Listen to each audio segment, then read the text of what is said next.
This past weekend, I went to Toronto for a knit night, very special knit night at Yarny, Toronto, a lovely yarn store owned by Claudia Quintanilla.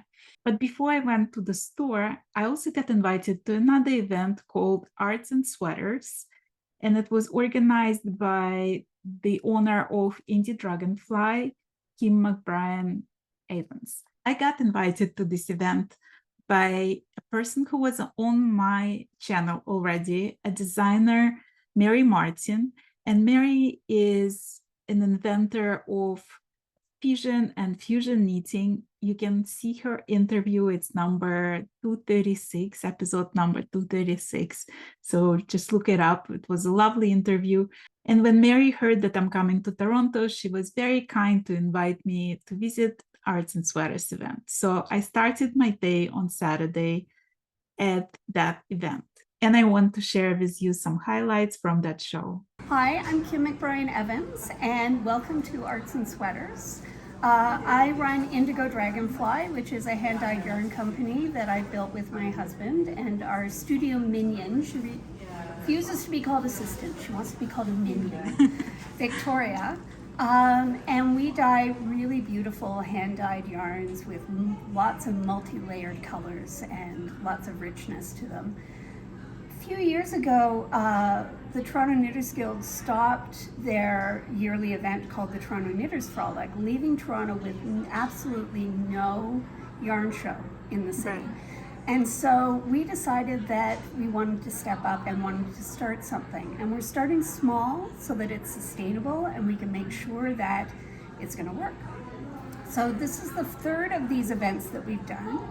And we are here at the Arts and Letters Club because my husband is a member of this heritage club in the city, and we got a discount on the rent. It's a beautiful venue. A beautiful building. Had just the right space for us, just enough space for us to have a total of 7 vendors. And so we picked and chose vendors that we felt complemented each other in the work that they do. They're all women-run businesses, which was really important to us to help highlight. And we're all people that really like to work together, and we believe in community, and we believe in the community of vendors helping each other, that a rising tide lifts all boats. And so this is our core group, and we may grow someday, but right now we're keeping it nice and small so that it's a smaller boutique mini market experience for people that want a little taste of a yarn show but don't want the big crowds. Right. And how long did you start preparing for the show? With the first one, we started preparing about 3 months before, and we just split up the work. So my husband took care of all the things to do with the venue. Victoria took care of things like organizing volunteers, organizing what the entrance would look like and ticketing would look like. And I worked with the vendors, trying to pick and choose vendors that would work really well together. And so we divide up the work really evenly, and we managed to choose vendors that are also really interested in helping to promote each other. So you'll see each of us has things from the other vendors in our booth space. We don't feel like we're competition. We just want everybody to do well at this event. So 3 or 4 months. And how long have you been dyeing your yarn for this event? For this event, the past week. We had a lot of yarn in stock, so that was really helpful. But we dye right up until we pack the car. So we were dyeing all last week and all this week to get ready for this event, to have some fresh new colors that nobody's ever seen before, and they can only get here. Oh, that's so fun. You'll have to show them to me. Yes, for sure. So when we dye for events, we try to dye a lot of one-of-a-kind colors so that when you come to an event, you're getting colors that you can't get on our website. And so we try to keep things fresh by doing that. So we have some lovely, lovely things. This kind of rosewood color I absolutely adore. Beautiful. It's a little brown, a little rosy. And this is another one. It It's red, but it's also pink and purple. And It's just the way a it's couple of going. others here. But we try to dye, our special event colors are usually much more multifaceted, have many more layers. I dye for knitters and crocheters. I want you to have the experience of different colors flowing through your fingers as you knit your project or crochet your project. And how long have you been dyeing yarn in I've been general? dyeing yarns for 15 years professionally. And prior to that, I dyed fabric and yarn on my own for my own use. And it was only when I was at my local knit night that people wanted me to start dyeing yarn for them that I started the business. Right. Yeah.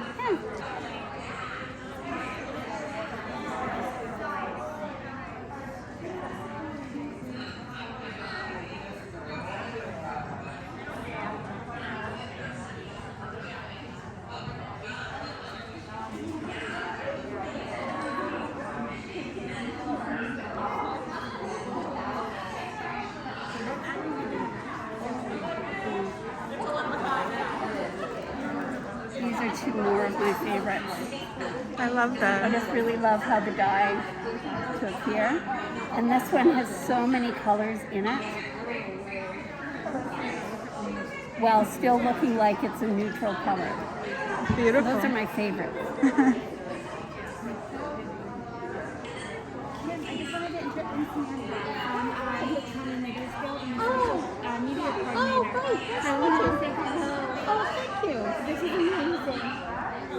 This is my husband, Ron. He's my partner in the business, as well as life, and he's the one that comes up with the crazy names for our yarn colors. So this color is appropriately named beige, because of course it is. If you look at any of our yarn colors, like this one is called Patina Fay. Do you ever run out of ideas of what to name the yarn? Actually, no. It's kind of scary. We did about 40 colors in the last few days, and it took about an hour to do them. Right. Sometimes they just name themselves. The beetroot of all evil. It's beautiful Something color. wrong with his brain in the best way possible. Yeah, but beets. You don't like beets? Who likes beets? I like beets. I like this.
is Shireen, and I'm the owner and dyer for the Blue Brick. We're a little tiny two-person company in Toronto, well, in Burlington, Ontario.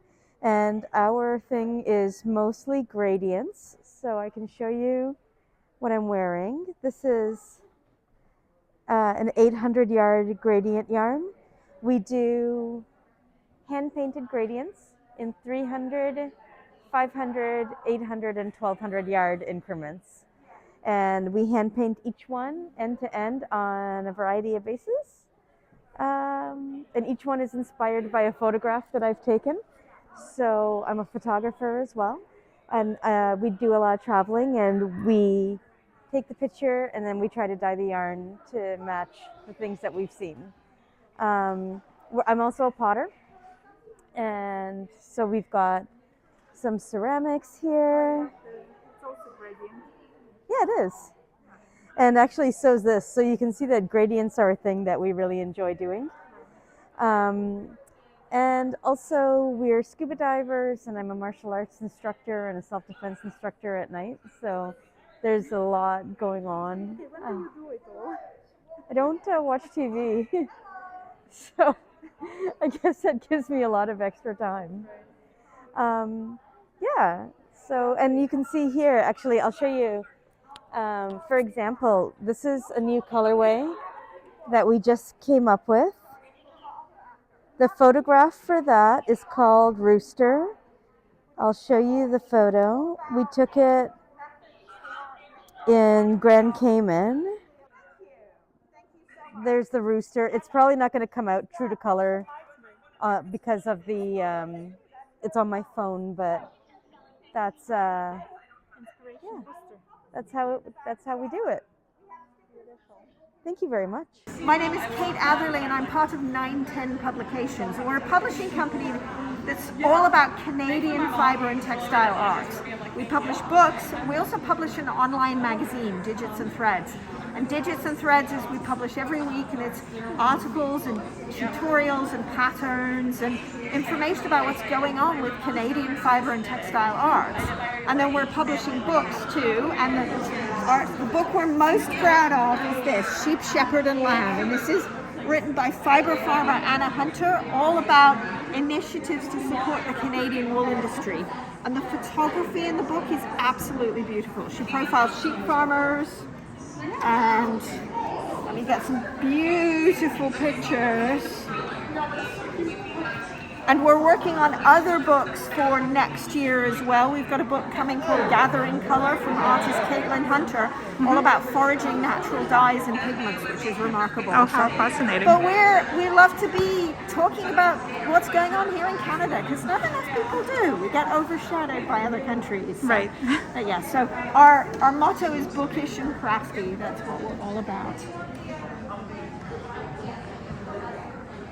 Well, thank you. Thank you so much. So I'm Charlotte Cloud, and I'm from Juniper and Ginger Stitch Markers. And these are a removable stitch marker that are good for crochet or knitting. I use them a lot for sweater knitting. So here I've counted all of my decreases and my increases. And they're just a split ring. So what you can do is spin them in and out of your knitting so that they're removable. And you said that you also use them for the custom?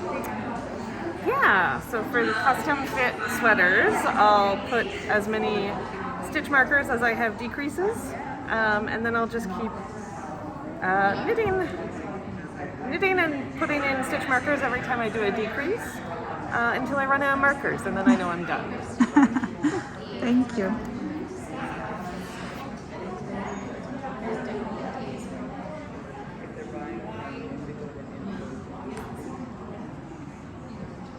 We're Allison and Jessica. We're the sisters behind Full Moon Fibers. We've been dyeing yarn since 2020, and yeah, we're just in Ontario. We like to focus on like fun bases as well as like standard bases and just lots of like fun saturated colors. Sunflower Fields is a fun one. It's got the like cooling on it, and then favorite Granny Square Blanket is always a favorite. It's got a lot of crazy speckles on it. Oh, that's a pretty color. And then like Pink Experience, we also like to do highlighter colors as well. So Did you make your sweater out of your colors? I did. Yeah, I held it double with natural mohair, and then I used mini skeins and just made it into like a bit of a fade. And it's the Flax Light Sweater, I believe, by Tin Can Knits. Just Beautiful. modified it with the strings. Beautiful. Thank you. Thank you.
After arts and sweaters, I went to check in into the hotel, and then I met with Claudia Quintanier for lunch. And after lunch, we went to the store. And at the store, they had Max and Vincent from La Garçon, and they had a trunk show with their beautiful yarn that they hand dye. And also there was Noelle and Kelly from Knits and Pieces podcast. So I got to hang out with them. We chatted, we knitted together. In the evening, there was a knit night with local knitters. There were some other local podcasters that I got to meet. And we just knitted and we had some cookies and some wine. It was beautiful, very relaxed evening. After the knit night, Claudia invited all the guests to come to a restaurant. So we went to an Italian restaurant. We had a beautiful dinner there. And it was just a lovely, lovely day.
Hi.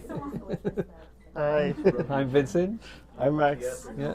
and we're currently in Toronto for a trunk show at Unit. Yeah. And we brought, first of all, Fluff, which is our new collaboration with Walcott Yarn.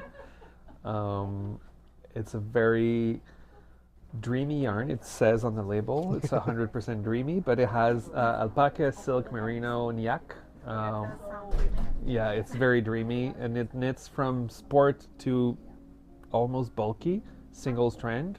So it's very nice. It's similar to if you ever knitted with cereal alpaca lace, L double, it would give you exactly the same gauge as this one. Yeah. And it's super fluffy. When we started knitting, we weren't in love with mohair because it's thick to our beard. So cereal Yeah. alpaca, think about that. Yeah, it Yeah. does. Yeah. and this one doesn't. So this is why we sort of like went with that type of fluffy yarn. Yeah. Yep. And then we brought, because Claudia got some of the fingering of that blend, we brought the Sport and DK. It's a 75% BFL and 25% Massam blend. And then we have, the Sport weight and the DK weight in the different color. It's non-superwash. It's a very nice yarn. That's the undyed. So the Colorway? undyed is a gray base, which is why they all have like a desaturated tone to it, which makes it really easy to mix and match different colors because they all have the gray undertone. So you could actually, for color work, it's a great yarn.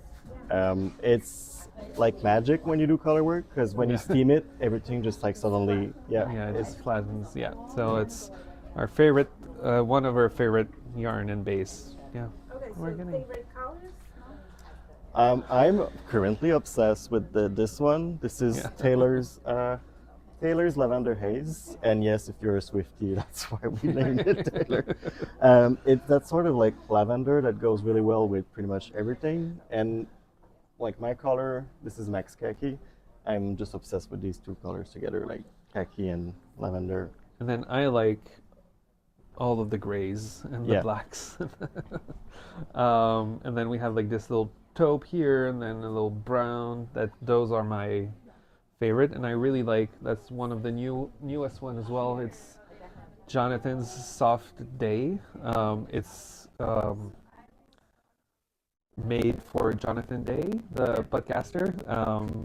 He requested a color. Like we were having dinner with friends, and kind of jokingly requested a color. Yeah, it's like a. He was explaining the concept of a soft day in Ireland, where it's like green everywhere because it's Ireland, but there's like hazy and stuff like that. So that's basically what it is. So it's like the green of Ireland, but So when he saw it, did he think you got it? yes, he's in love with it, and it also matches his eyes, which was not planned, but We didn't it know, does. but he put it next to like, okay, that's yeah. So I've heard the secret that you are about to open a store. Oh, it's not a secret anymore. We released the newsletter yesterday, and it wasn't there, so secret is out. Yeah, we've been working on it since June this summer. It's a labor of love, Yes. but it is a lot of learning, which is where all about when you start a business, and I'm pretty excited for what's coming. And it's Yeah. gonna open. 2024. Yes. It's So when we have can. you been buying extra? store? Not yet, because we don't know when it's opening. So we're still limited on space, but we have plenty of stock already, and then we'll fill out when we have an actual date. So, Vincent, do you have any time to design anymore, or it's like completely? It's completely. It's not even yarn dyeing now. It's basically managing the business. It's like the less glamorous part Side of it, yeah. of it, like all of the admin. That's basically what I'm doing all the time, most time. But I'm working on a basic sweater, and I have some ideas. We co-designed the mystery box pattern, so like we do I do little stuff, but Are you competitive with each other? Depending on what. yeah. But yes, like video games, highly competitive. Highly But- competitive. How about like who needs the fastest kind Oh, I Oh. do, but I knit way less. Like I Yeah. spend way less time knitting, so very slow. But I knit more because I don't look at my phone every 5 minutes, which he does. I don't. Yes, you do. I'm answering emails. Yeah. Well, it's so great to see you here, and I hope I'll see you in your store. Yes. You're welcome soon. too. Thank you. Thank you.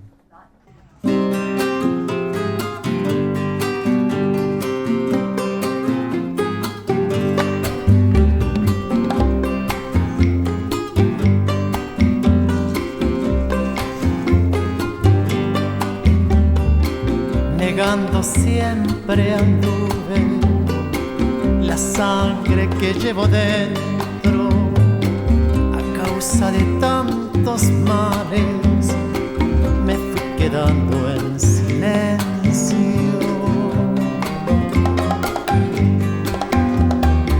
y a la vuelta del camino después de tantos inviernos llama mi sangre, tu presente es mi recuerdo. Tu cuerpo me obliga a hacer lo que negué tanto tiempo. Tu luna me obliga a andar los mares que llevo dentro.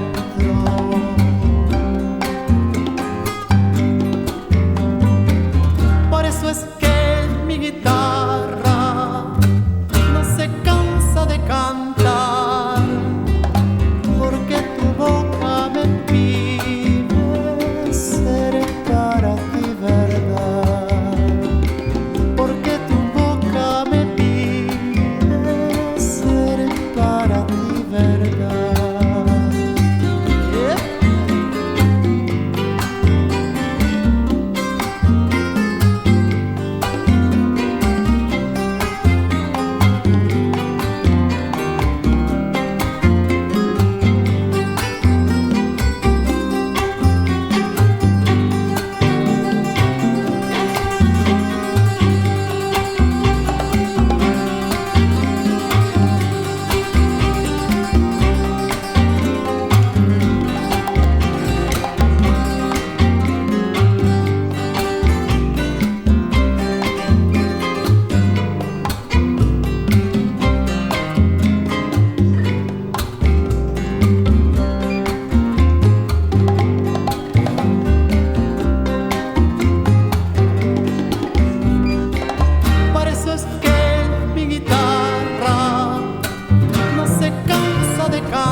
Me andan diciendo lo que yo quise callar, que en la pasión de tus senos me pierdo para encontrar y todos esos dolores que también supe guardar se me vuelven lluvia y sueño, agua de vida al